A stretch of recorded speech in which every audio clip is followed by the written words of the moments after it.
नमस्कार दोस्तों, मैं हूं केशव त्यागी और स्वागत है आप सभी का मेरे YouTube चैनल केशव क्लासेज की कक्षा इस वीडियो में। दोस्तों इस वीडियो में आपको देने वाला हूं विज्ञान का जो टॉपिक है पादप आनुवंशिकी। पादप आनुवंशिकी से बनने वाले कुछ मोस्ट इंपोर्टेंट क्वेश्चंस जो हो सकता है आपके लिए कॉम्पिटिटिव एग्जाम की दृष्टि से सहायक सिद्ध हों। तो चलिए शुरू करते हैं। हमारा जो पहला प्रश्न है वो है वंशागति के अध्ययन से संबंधित जीव विज्ञान की शाखा है। ऑप्शन है हमारे पास कोशिका विज्ञान, उद्विकास, आनुवंशिकी या शारीरिकी। तो वंशागति के अध्ययन से संबंधित जीव विज्ञान की शाखा होती है आनुवंशिकी। करेक्ट ऑप्शन है सी जेनेटिक्स। आनुवंशिकी जीव विज्ञान की वह शाखा है जिसके अंतर्गत आनुवंशिकता तथा जीवों की विभिन्नताओं का अध्ययन करते हैं। आनुवंशिकी कहलाती है। आनुवंशिकता का मुख्यतः अध्ययन ग्रेगर जॉन मेंडल के द्वारा किया गया था। इस प्रश्न में जो पूछा गया है वो यह है कि वंशागति के अध्ययन से संबंधित जीव विज्ञान की शाखा का क्या नाम है या कौन सी है, तो वो है जेनेटिक्स, आनुवंशिकी। नेक्स्ट प्रश्न है जीन शब्द का सर्वप्रथम प्रयोग किसने किया था? वॉल्टियर ने किया था, वॉटसन ने किया था, क्रिक ने किया था, जॉनसन ने किया था। तो यहाँ जो करेक्ट ऑप्शन है वो है जॉनसन ने जीन शब्द का सबसे पहले प्रयोग किया था। जीन के बारे में हम आपको बता दें, जीन गुणसूत्रों पर स्थित डीएनए की बनी वो अति सूक्ष्म रचनाएं होती हैं जो आनुवंशिक लक्षणों का धारण एवं उनका एक पीढ़ी से दूसरी पीढ़ी में स्थानांतरित करती हैं। उन्हें हम जीन कहते हैं। जीन को हम हिंदी में पितृैक भी कह सकते हैं या इसको हम वंशाणु के नाम से भी जानते हैं। फिलहाल हमारे प्रश्न में पूछा गया था कि जीन शब्द का प्रयोग किसने किया था सबसे पहले, तो जीन शब्द का प्रयोग जॉनसन ने किया था। करेक्ट ऑप्शन है डी। नेक्स्ट प्रश्न है वंशागति की इकाई है। ऑप्शन है हमारे पास फिनोटाइप, जीनोटाइप, जीन या इनमें से कोई नहीं। तो वंशागति की जो इकाई है वो है जीन। तो यहाँ जो करेक्ट ऑप्शन है वो क्या है? सी, जीन।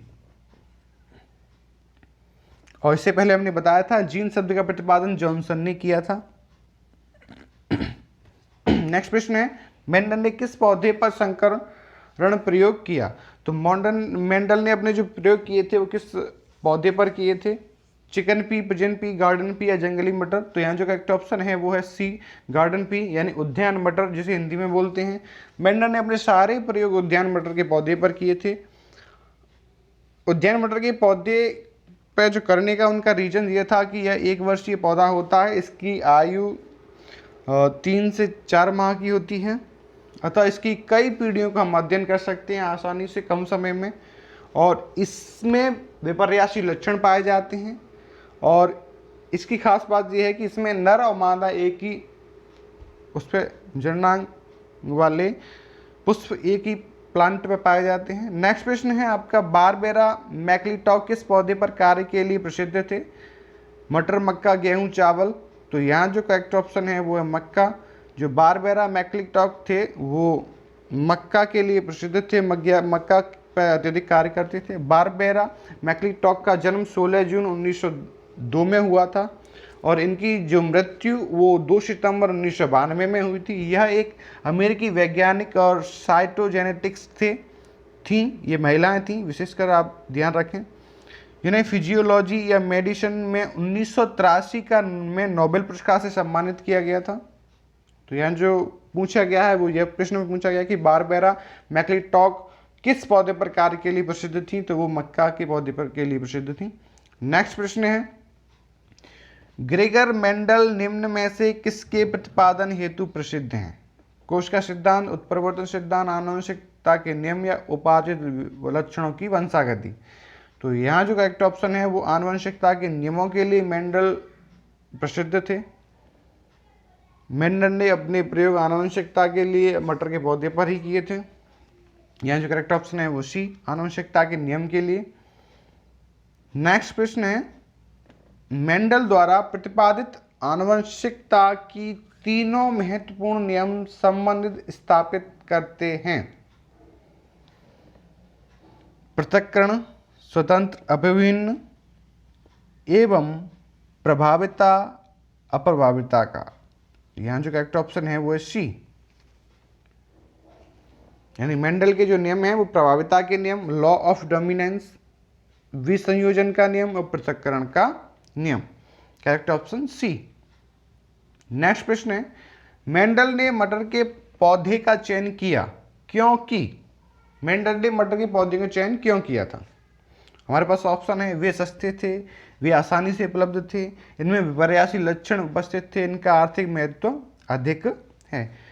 तो यहाँ जो करेक्ट ऑप्शन है वो ये है कि इनमें विपर्यासी लक्षण उपस्थित थे। मटर के पौधे में विपर्यासी लक्षण उपस्थित होने के कारण ही मेंडल ने मटर के पौधों का चयन किया था। नेक्स्ट प्रश्न है, मेंडल के नियमों का एक अपवाद है। ऑप्शन है हमारे पास स्वतंत्र अभिन्न, प्रभाविता, युग्मों की शुद्धता और संलग्नता। तो यहाँ जो करेक्ट ऑप्शन है वो है संलग्नता, यानी ऑप्शन डी करेक्ट ऑप्शन है। सहप्रभाविता की घटना में दोनों एलील समान रूप से अपना प्रभाव दर्शाती हैं। यह घटना मेंडल के आनुवंशिक नियमों का एक अपवाद है। नेक्स्ट प्रश्न है, मोनोहाइब्रिड अनुपात होता है। तो मोनोहाइब्रिड का अनुपात होता है 3:1। मेंडल ने F1 पीढ़ी के मटर के लंबे पौधों का संकरण कराया और पाया कि दूसरी पीढ़ी यानी कि F2 में लंबे और बौने दोनों ही प्रकार के पौधे 3:1 के अनुपात में हैं। तो यहाँ जो करेक्ट ऑप्शन है वो है 3:1, यानी मोनोहाइब्रिड का जो अनुपात होता है 3:1 होता है। दोस्तों ये थे हमारे कुछ मोस्ट इंपॉर्टेंट क्वेश्चंस। अगर आपको नमस्कार दोस्तों, मैं हूं कह सकते हैं कि स्वागत है आप सभी का मेरे YouTube चैनल के सब क्लासेस के घर फर्स्ट वीडियो में। दोस्तों अगर आपने अभी तक हमारे चैनल को सब्सक्राइब नहीं किया है तो सब्सक्राइब कर लीजिए, क्योंकि मैं आपके लिए ऐसे ही मोस्ट इंपॉर्टेंट क्वेश्चंस विद व्याख्यान लाता रहता हूं। इस वीडियो में आपको देने वाला हूं विज्ञान का जो टॉपिक है पादप आनुवंशिकी, उससे बनने वाले कुछ मोस्ट इंपॉर्टेंट क्वेश्चन। तो चलिए शुरू करते हैं। हमारा फर्स्ट प्रश्न है, जीन्स बने होते हैं। ऑप्शन है हमारे पास DNA RNA, DNA तथा RNA दोनों के, या प्रोटीन के। तो जीन्स बने होते हैं DNA के। किसके बने होते हैं? DNA के बने होते हैं। जीन्स होता क्या है? जीन्स गुणसूत्रों पर स्थित DNA की बनी वो अति सूक्ष्म रचनाएं होती हैं जो आनुवंशिकी लक्षणों का धारण करें होती हैं, और वो उनको यानी आनुवंशिक लक्षणों को एक पीढ़ी से दूसरी पीढ़ी में स्थानांतरित करती हैं। उन्हें हम क्या कहते हैं? जीन कहते हैं। जीन को हम हिंदी में पितृक या वंशाणु भी कहते हैं। तो जीन्स किसके बने होते हैं? अगर आपको कोई पूछता है तो किसके बने होते हैं? DNA के बने होते हैं। तो यहाँ करेक्ट ऑप्शन है DNA के। नेक्स्ट प्रश्न है, सन 1959 के कृत्रिम रूप में DNA को संश्लेषित करने हेतु पुरस्कार किसको मिला था? तो वह मिला था कॉर्नबर्ग को। तो करेक्ट ऑप्शन है ए कॉर्नबर्ग। कॉर्नबर्ग का पूरा नाम है आर्थर कॉर्नबर्ग। यह एक अमेरिकी जैव रसायन शास्त्री थे जिन्होंने डॉक्टर शेवरो के साथ डीऑक्सीराइबोन्यूक्लिक एसिड यानी कि DNA के जैविक संश्लेषण में तंत्र की खोज की थी, और इन्हें मेडिसिन के क्षेत्र में 1959 में नोबेल पुरस्कार से भी सम्मानित किया जा चुका है। तो इसका जो करेक्ट ऑप्शन है वो है ए कॉर्नबर्ग, आर्थर कॉर्नबर्ग ए। अगला प्रश्न है, स्वतंत्र अपव्यूहन का अभिप्राय है। ऑप्शन एक, माता पिता के लक्षणों का पृथक होना। ऑप्शन दो, एक, माता पिता के लक्षणों का पृथक ना होना। ऑप्शन थर्ड है पैतृक लक्षणों का मिलना। ऑप्शन फोर्थ है पैतृक लक्षणों का पृथक होना। तो इसका जो करेक्ट ऑप्शन है वो है एक, माता पिता के लक्षणों का पृथक होना। स्वतंत्र अपव्यूहन का अभिप्राय है।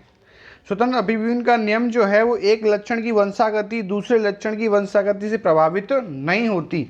एक पीढ़ी से दूसरी पीढ़ी में लक्षणों की वंशागति स्वतंत्र रूप से होती है। इस नियम को हम स्वतंत्र अपव्यूहन का नियम कहते हैं। तो यहाँ जो करेक्ट ऑप्शन है वो है एक, क्योंकि माता पिता के लक्षणों का पृथक होना स्वतंत्र रूप से रहते हैं। करेक्ट ऑप्शन है ए। नेक्स्ट प्रश्न है, मेंडल की सफलता का मुख्य कारण था। मेंडल की सफलता का मुख्य कारण क्या था? हमारे पास ऑप्शन है, उन्होंने संतान का गणनात्मक विश्लेषण प्रस्तुत किया था। अगला ऑप्शन है, उन्होंने अपने क्रोशों में पहले केवल एक ही लक्षण को एक बार में लिया था। ऑप्शन थर्ड है, उन्होंने वंशावली अभिलेख रखे थे। या ऑप्शन फोर्थ है, उन्होंने मटर के पौधे का चयन किया था। तो इसमें जो करेक्ट ऑप्शन है वो है डी, उन्होंने मटर के पौधों का चयन किया था। क्योंकि मटर के पौधे की जो खास बात है वो ये है, क्यों उनका चयन किया था वो इसलिए किया था, उद्यान मटर के पौधों का चयन, क्योंकि मटर का पौधा एक वार्षिक पौधा होता है, इसकी आयु 3 से 4 माह होती है और इसकी कई पीढ़ियों का अध्ययन हम संभवतः कर सकते हैं। इसमें नर तथा मादा जननांग एक ही पुष्प में पाए जाते हैं और मुख्य और विशेष बात कह सकते हैं वो ये है कि मटर के पौधों में विपर्यासी लक्षण पाए जाते हैं। तो यहाँ जो मेंडल की सफलता का मुख्य कारण है वो ये है कि मटर के पौधों का उन्होंने चयन किया था। करेक्ट ऑप्शन है डी। नेक्स्ट प्रश्न है, हरगोविंद खुराना को किस आविष्कार के लिए सम्मानित किया गया? ऑप्शन ए प्रोटीन संश्लेषण के लिए, ऑप्शन बी जीन संश्लेषण के लिए, ऑप्शन सी नाइट्रोजन क्षारों का संश्लेषण के लिए, या ऑप्शन डी इनमें से कोई नहीं। प्रश्न है, हरगोविंद खुराना को किस आविष्कार के लिए सम्मानित किया गया था? तो हरगोविंद खुराना को जीन संश्लेषण के लिए सम्मानित किया गया था। डॉक्टर हरगोविंद खुराना की एक और अहम खोज थी, पहले वह कृत्रिम जीन का निर्माण करते हैं। यह उपलब्धि पहली थी जो 1972 में उन्होंने हासिल की थी। नेक्स्ट प्रश्न है, प्रयोगशाला में सर्वप्रथम डीएनए का संश्लेषण किया था। यह प्रश्न बीपीएससी 1999 के एग्जाम में आया है। ऑप्शन मिलर ने, बी खुराना ने, सी डी ब्रिज ने, डी कैल्विन ने। तो यहाँ जो करेक्ट ऑप्शन है वो है बी खुराना ने। प्रयोगशाला में सर्वप्रथम डीएनए का संश्लेषण खुराना ने किया था। डीएनए असंख्य छोटे छोटे न्यूक्लियोटाइड अणुओं के रासायनिक संयुग से बना एक विशालकाय अणु होता है। यहाँ जो करेक्ट ऑप्शन है, प्रश्न में पूछा गया था प्रयोगशाला में सर्वप्रथम डीएनए का संश्लेषण किया था, तो खुराना ने किया था। नेक्स्ट प्रश्न है, निम्न में से किसको आनुवंशिकी का पिता कहा जाता है? Option A Darwin, B Weismann, D de Vries और डी ग्रीगर जोहान मेंडल। तो यहाँ जो करेक्ट ऑप्शन है वो है ग्रीगर जॉन मेंडल। मेंडल को आनुवंशिकी का पिता कहा जाता है। तो करेक्ट ऑप्शन क्या है? डी। नेक्स्ट प्रश्न है, किसके द्वारा आनुवंशिकता के विज्ञान को आनुवंशिकी कहा गया? मेंडल के द्वारा या कॉरेंस के द्वारा या मुलर के द्वारा या बैटसन के द्वारा? तो आनुवंशिकता के विज्ञान को आनुवंशिकी बैटसन के द्वारा कहा गया। Correct option D. नेक्स्ट प्रश्न है, आनुवंशिकी उत्परिवर्तन होता है तो डीएनए, आरएनए, क्रोमोसोम या राइबोसोम? करेक्ट ऑप्शन क्या है? यहाँ जो करेक्ट ऑप्शन है वो है क्रोमोसोम। आनुवंशिकी उत्परिवर्तन क्रोमोसोम के द्वारा होता है। गुणसूत्र या क्रोमोसोम सभी वनस्पतियों व प्राणियों की कोशिकाओं में पाए जाने वाले तंतु रूपी पिंड होते हैं जो कि सभी आनुवंशिक गुणों को निर्धारित व संचारित करते हैं। यहाँ जो करेक्ट ऑप्शन है वो सी क्रोमोसोम। दोस्तों ये थे कुछ मोस्ट इंपॉर्टेंट क्वेश्चंस पादप आनुवंशिकी से। कैसे लगे आपको ये प्रश्न? आप कमेंट बॉक्स में अपनी राय दे सकते हैं। आपका स्वागत है कमेंट बॉक्स में। और आपने अभी तक हमारे चैनल को सब्सक्राइब नहीं किया है तो आपसे फिर से निवेदन है कि आप चैनल को सब्सक्राइब करें। जय हिंद, जय भारत, वंदे मातरम।